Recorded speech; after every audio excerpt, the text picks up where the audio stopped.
For this question, Teddy wanted me to compare two direct-to-video Disney sequels, The Return of Jafar and The Hunchback of Notre Dame II, both of which happen to feature Jason Alexander and are about 68 minutes long. Beyond those, the main thing both of these movies have in common is I find them to be incredibly mediocre. But which of these two do I think is better? I'm going to say The Return of Jafar. In the case of that sequel, the purpose is more understandable, as it primarily exists to set up the Aladdin television series, why the genie is back, why Iago has switched sides, and who this Abismal character is. This was even intended as a television special, but it was then decided to release it on video instead and market it like a direct sequel to Aladdin. The movie itself actually ends rather abruptly, as if to say, tune in next week on the Disney afternoon, see where Aladdin and Jasmine go next. Personally, I think Aladdin and the King of Thieves functions better in continuing the story from the first movie. I just don't find the story of the Return to Jafar to be particularly interesting, even with Jafar coming back.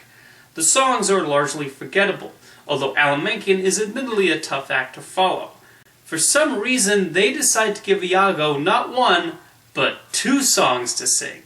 Gilbert Gottfried is a funny comedian, but I don't think singing is his strong suit. Then there is the issue of Robin Williams not coming back to voice the genie. Dan Castellaneta is certainly giving the part his all, but it's difficult not to hear Homer Simpson at points. With that said, it is nice to see these characters again, and Aladdin still remains a likable hero we root for. Abismal actually ends up getting the best lines, and some of the action scenes are well put together. As a pilot for the television series, it does an okay job of setting things up. Watching The Return of Jafar again, I realize it's for the best Jafar was kept out of this series, as it gave the writers the freedom to come up with a whole new batch of villains for Aladdin to deal with. Of course, its ultimate legacy is starting the trend of direct-to-video sequels Disney will produce for the future. As for the purpose of The Hunchback of Notre Dame II, I think someone was disappointed Quasimodo did not get a girlfriend at the end of the first film and decided to give him one. Quasi seemed pretty content to me. The citizens of Paris accepted him, his toxic adopted father is no more, and he made some new friends. But we have to have some plot for the sequel, and the filmmakers went with this one. Honestly, I didn't have any strong feelings watching Hunchback of Notre Dame 2. I viewed it, shrugged my shoulders, and went about my day. After I'm done with this video, I'm likely to forget most of this movie. Quasimodo is still a likable character, and we don't want him to get his heart broken, so I did have that investment in the story. And it's interesting seeing Phoebus play detective. And while the villain is not all that great, it's funny to hear Michael McKean camping it up in the role. One character who gets a major downgrade from the first movie is Esmeralda.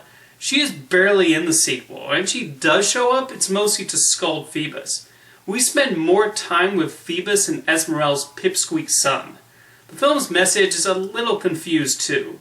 It's similar to the first movie about not judging people, which fair enough, but everyone gets on Phoebus' case for suspecting the visiting circus folk of wrongdoing when we, the audience, know Phoebus is correct in his assumptions. Then there are the gargoyles.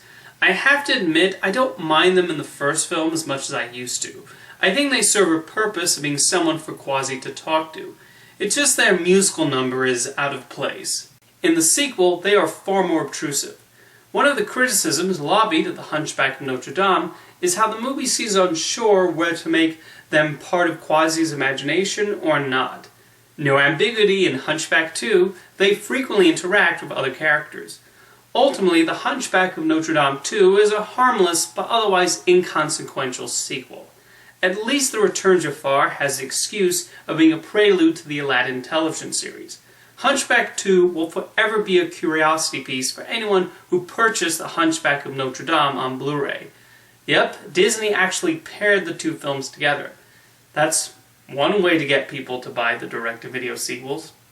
Thank you for the question, Teddy, and to the rest of you, let me know which you think is better.